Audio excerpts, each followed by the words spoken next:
নমস্কার, নিউজ ভ্যানগার্ডের সংবাদে আপনাদের স্বাগত জানাচ্ছি। আমি রয়েছি বিপ্লব আপনাদের সাথে। শুরুতে দেখে নেব সংবাদ।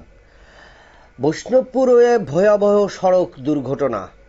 ওভারলোডেড ট্রাক উঠতে ভেঙে পড়ল লোহার ব্রিজ, অল্পেতে রক্ষা পথচারীরা। ঘটনা ঘটেছে সাব্রুম মহকুমায় এবং দক্ষিণ ত্রিপুরা জেলার সাব্রুম মহকুমার অন্তর্গত বৈষ্ণবপুর এডিসি ভিলেজ এলাকায় শুক্রবার সকালে ঘটে এই দুর্ঘটনা। জানা গিয়েছে ভোরবেলা বৈষ্ণবপুর মাংসাইমক পাড়ার নিকটবর্তী 15 টন ক্ষমতা সম্পন্ন লোহার ব্রিজে ওভারলোডেড ট্রাক উঠতেই হুড়মুড়িয়ে ভেঙে পড়ে লোহার ব্রিজ এবং এই লোহার ব্রিজে উঠেছিল 15 টন বোঝাই স্টোন চিপ নিয়ে গাড়ি ট্রাক, এবং যার কারণে এই লোহার ব্রিজটি ভেঙে পড়ে।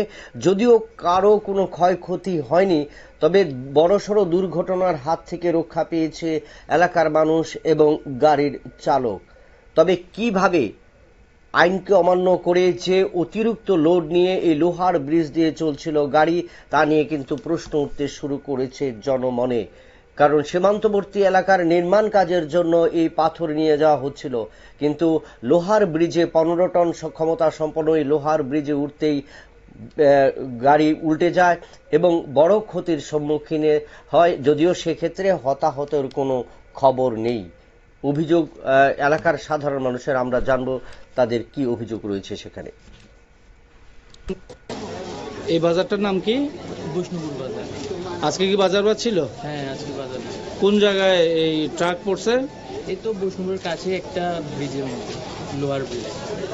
তো এই যে ট্রাক পড়ছে, এতে করে কি বাজারের মানুষজন আসায় কষ্ট হয়েছে? বাজার কি নষ্ট হয়েছে? হ্যাঁ, নিশ্চয়ই। গাড়িগুলো সব ওইখানে আটকে আইতে পারতেছে না, সব ওইখানে রয়েছে।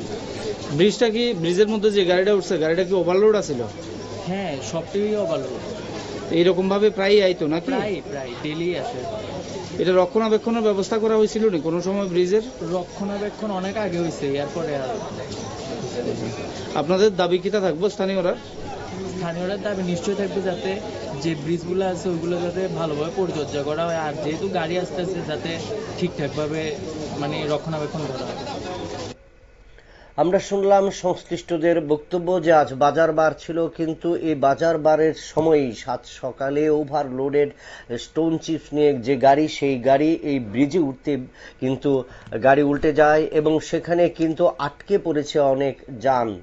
এবং সেখানে কিন্তু এলাকাবাসীদের অভিযোগ যে ব্রিজের সংস্কার দীর্ঘদিন ধরে হচ্ছে না, নড়বড়ে হয়ে রয়েছে ব্রিজ এবং তার উপর ওভারলোডেড ট্রাক উঠতে কিন্তু সেই বিপত্তি।